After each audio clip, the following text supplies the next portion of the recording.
Hey guys. I'll be introducing myself today in the beginning. If you haven't been to one of the 4 streams before this one, then you'll meet me and kind of my background. I'll be going over the types of college essays that I kind of went over last time.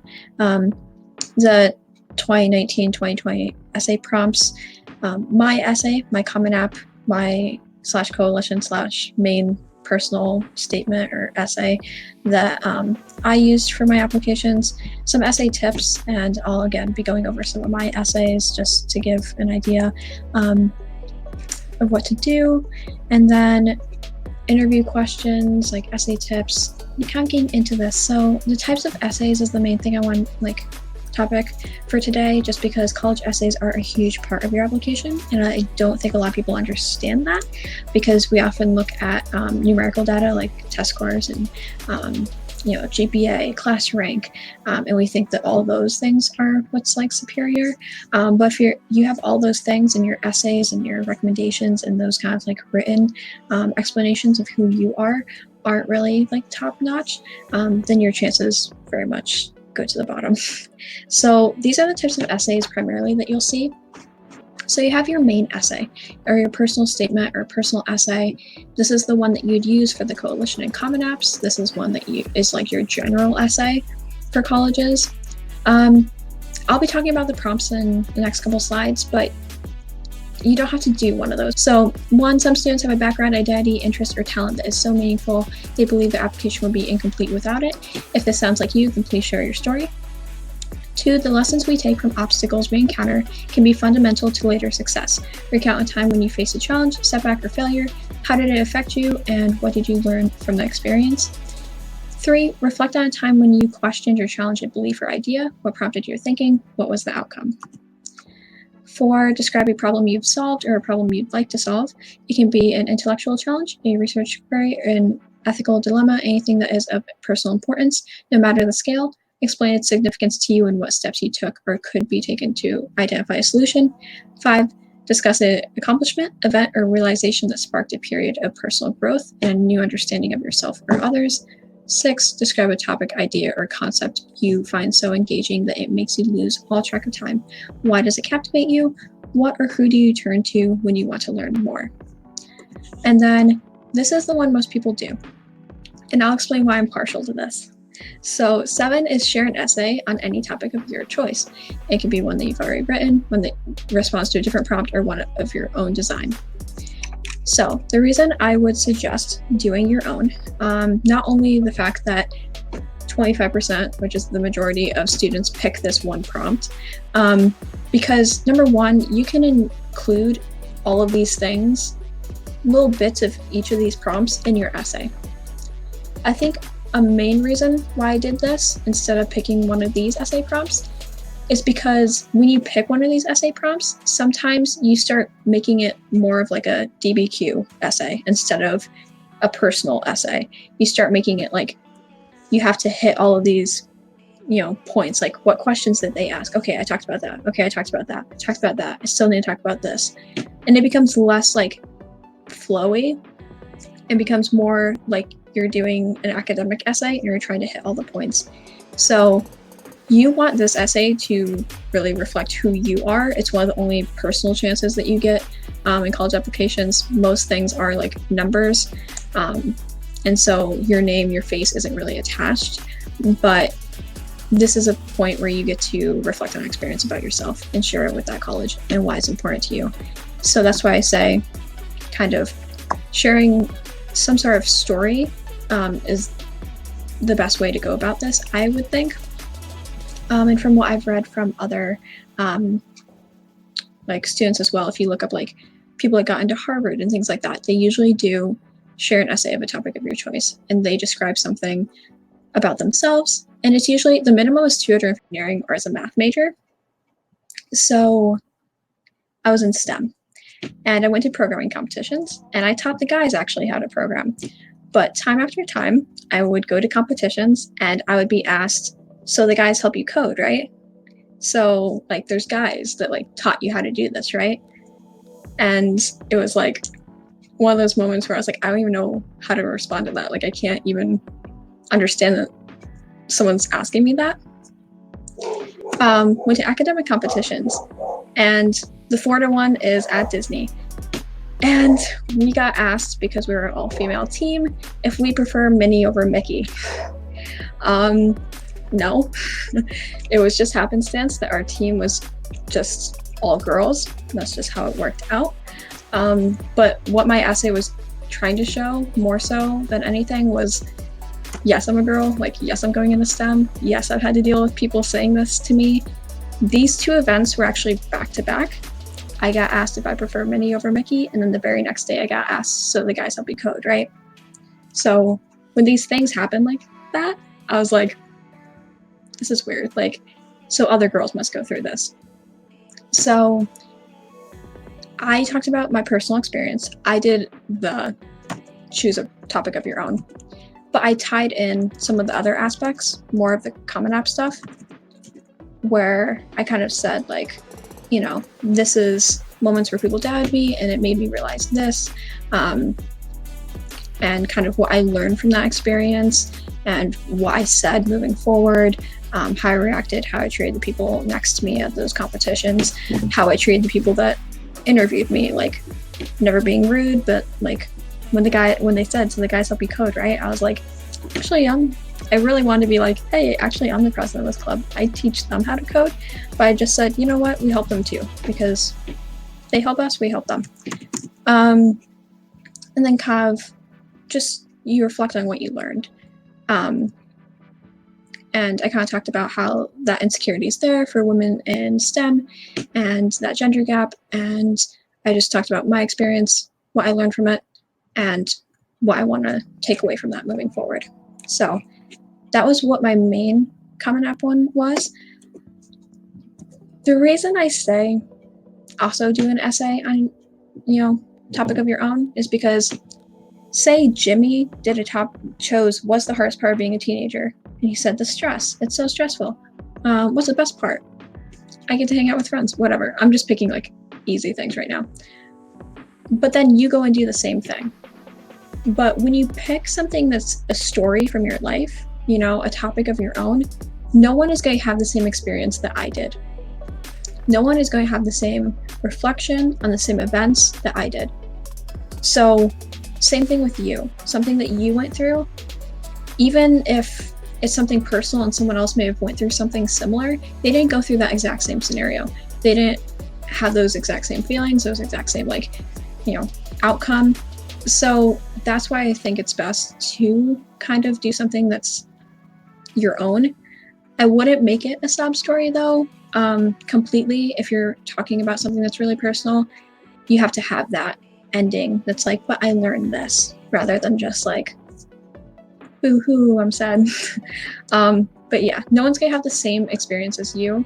So make it a story. Don't just try to like do something that someone else could do. Hardest part of being a teenager, if two people had that essay prompt, they could possibly come up with the same thing, right? They could possibly pick the best thing, the worst thing, the same advice they'd give to a younger sibling or friend.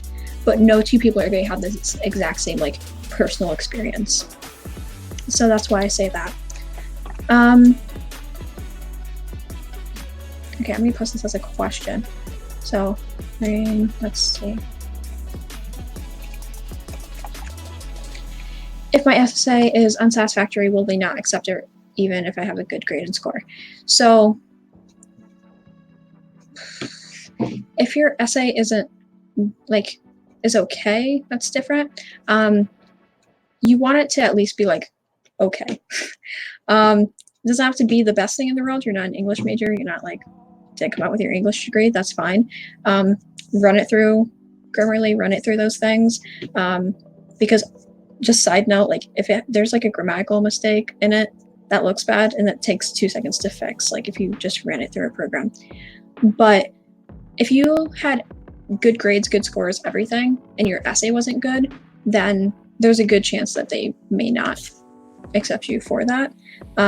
Now, if you had like a 1600 on the SAT and all that kind of stuff, they might give you more leniency with your essay, but that's not to say that you shouldn't try. You know what I mean? So I'm sure your essay is going to be fine if you put in the time for it. It's really just the people that don't really think about it or put in the time for it. That's where the issue comes up, I would say. So you being here today shows that you care. Some people think that the essay doesn't matter at all, and that's an issue because it does. It's the only time that you get to say, hi, I'm me, this is my story. Everything else is just grades, scores, stats. So this is where you get to say, hi, I'm a person, I'm real, I've had to go through things. So definitely. So I'm sure you'll be fine. You'll be good. Okay. Another type of essay that you'll see, and this was my one for BU. This is my essay for, I don't know how far. Yeah. This was my essay for BU. But they'll ask, why do you want to attend blank? And sometimes it's not that straight out. Like I can see NYU's was like a whole paragraph being like, we would like to know more about your interest in NYU. We are interested to know what motivates you to apply. And they have like a whole thing. So my advice on this one before was don't talk about your major necessarily. Don't say it's ranked good. Not only does that sound bad, but especially when you're applying to like top schools and Ivy Leagues and things like that, like all of them are good schools, right? Like me applying to Dartmouth and being like, hey, yeah, I want to apply because it's Dartmouth and you guys are an Ivy League and it would open up doors for me. And I want to apply because my major is good at Dartmouth. That would sound really bad because obviously every single major at these colleges is good. So like it's a good school. You don't need to reiterate that to them. It's your, again, personal preference on why you chose to attend it. If you can't answer that, then don't spend the $90 application fee or whatever it may be to apply to that school. That's my personal thing. I personally did not have the money or anything to, fly up to Boston and visit the colleges I applied to in Boston. So I did the virtual tour, and that's something I would recommend doing if you can't like attend that college. If you don't have a personal like tie or experience or like, yeah, I visited this college all the time when I did this. If you don't have that, go and do the online tours. It's free. Watch the videos, spend an hour doing that. You'll learn about a lot of things. You may even learn, oh, I don't want to apply here. Or you may be like, yes, I really want to apply here. That's what happened with BU. I very much like watched the videos and was like, this is great. And it backed up my idea that I wanted to go. But if you can't really write these essays like at all and can't really think of anything, don't, again, spend the money to apply. The main thing I had to do when writing these essays, though, was I would write a draft. And then there were many times writing this small of an essay where I had to stop myself and be like, no, because I kept trying to, without even thinking, I was trying to write it how someone would want it to. You're gone, Dylan. That's your fault. Without even trying, I would kind of like think, oh, what would this person want me to write? What would sound good to say, like, to answer this prompt? So sometimes it's like beginning of February, mid-February. They might contact you directly. And some of the common questions that they're going to ask you, just right off the bat, why this college? And you probably already wrote an essay about it, like I just said. So you can repeat that kind of stuff. My alumni interviewer did not know like any information about me. I thought they gave them my application. Must have not have, because she didn't know I did online school. So I was like, oh, she doesn't know my major. She doesn't know any of this information about me. So what you tell them is going to be like first impression. So why blank college? Mine was why Dartmouth. So I talked about, again, things that I only applied to that one Ivy League. And as soon as I said that, she was writing it down, because they do write down what you say, which is a little bit stressful because they're not going to remember the entire thing. So they write down answers to your questions, what they think of it, those kinds of things, and they will send that to the college. So it's fun. So why blank and blank college? You should be prepared to answer that beforehand. Why blank major? Some ask this, some ask, you may bring up, oh, well, I'm majoring in mathematics. Oh, well, what made you interested in that? Why are you doing that? What do you want to do with that? What do you want to do in your future? Typical questions that they ask you, that your ancestors ask you at Thanksgiving, like think that way. Favorite book and why? This is a unique one. They may ask you favorite book or movie or something like that. Really think about this before you just like say the last book you read from like AP Lit. Like really think about your answer and what really does mean something to you. Always act like there's going to be follow-up questions to these questions so that you know like you have something other than this is my favorite book. Like you can elaborate on it when you need to. What can you contribute to the school?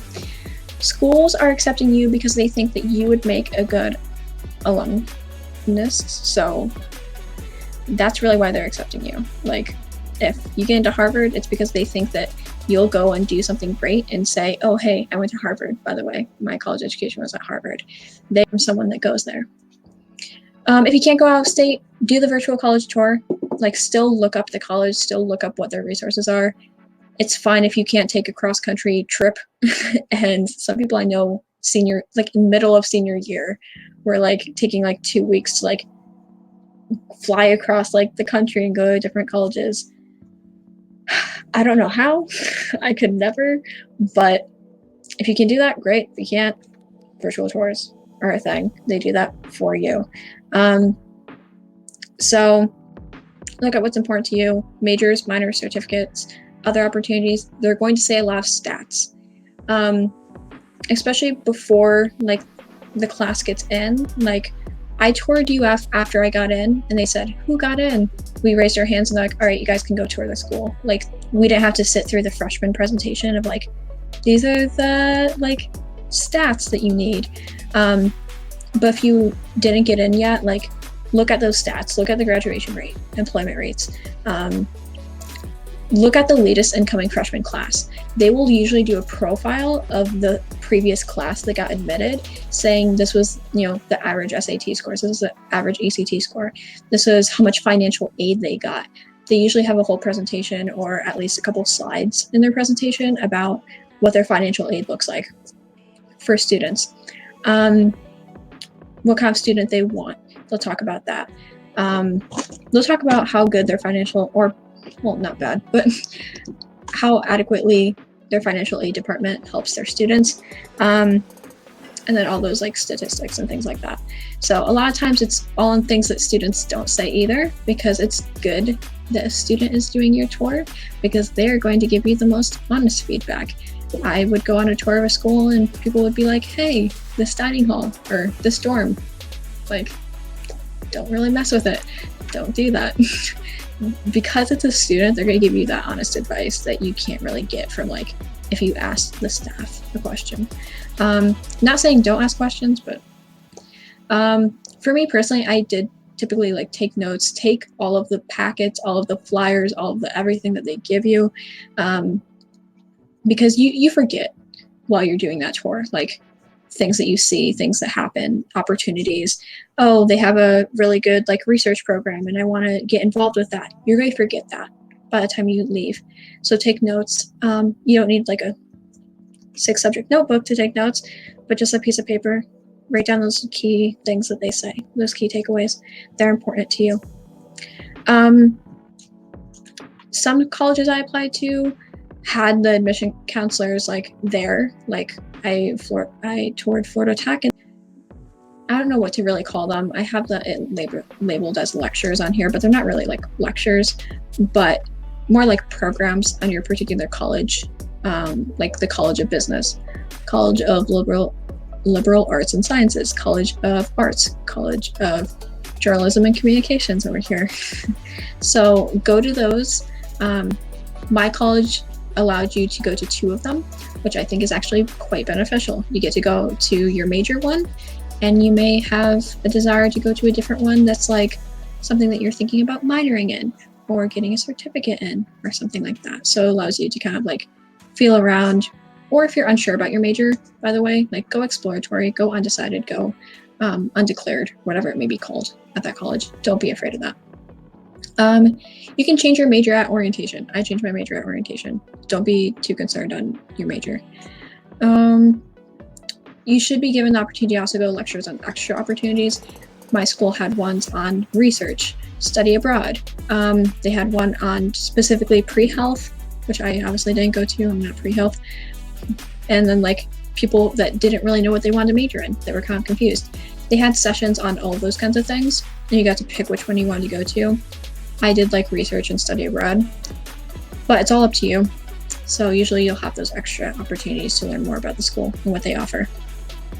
I went through like 3 or 4 advising sessions.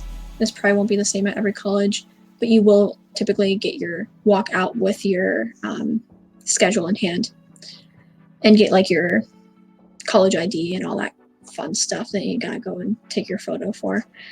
Don't skip any activities. Don't think like, oh, I don't need to do this, or I don't need to meet these people, or whatever it may be. These people are going to your college in the same class as you are. You guys are all going through the same thing. Don't judge a book by its cover. You may be like, oh, that person's not like me. Like, don't think that way. Like, walk up to that person, like, ask for people's numbers, which dorm they're living in, like, their major, their name. You're gonna forget all of it. Like, that's why I had to ask for people's numbers, because I forgot, like, what their name was. And, like, even my roommates in my room, I was like, hey, where are your guys' numbers? So I'd have their numbers in my phone, because, like, you meet so many people that you can't remember, like, oh, that's Ashley. Oh, that's Christine. Like, it just, or maybe that's just my brain. It doesn't really work that way. I'm just not really good at that, I guess. Pack well. This may seem like really dumb, but like, you're living in a dorm, so like sheets, blankets, shower shoes, shower caddy. I had to bring a mini umbrella because the weather, it went from sunny to rainy in about 3 seconds, because that's Florida. We're not really the Sunshine State, so things that you don't really think to bring, things that you don't think, like, that you wouldn't bring on vacation typically, you will have to bring to like orientation, because they're not going to have like sheets and blankets and stuff like that. They're going to give you the bed, and if you forgot your sheets and blankets and all that kind of stuff, like, it's not going to be a good couple of days. Shower caddy, like the little like shampoos and conditioners and that kind of stuff. And again, like shower shoes, like you don't wear shower shoes like in life. I don't need shower shoes at my house, but in college you do. So get used to communal bathrooms and the roommates. I had a triple at orientation. I'm living in a double in actual college though. So you kind of get used to like talking to your roommate until like 2 a.m. and getting no sleep. So it's the real college experience. And don't be afraid. Like, overall, don't be afraid to like walk up to people and be like, hey, what's your number? Like, blah, blah, blah. Like, we should connect. Like, you're interested in that. Like, make those connections, reach out to people, get numbers. Like Instagram, you can always ask for later, but like that kind of social media, usually like follow people and then like you never DM them. To us on YouTube, you'll know the stream's coming up. Dylan's stream coming up in a couple hours here on Econ. So there's a lot of cool things going on with Camp Fiveable and beyond. So make sure that you're up to date on everything. And yeah, have a great rest of your day, night, whatever it may be. And thanks for joining me today.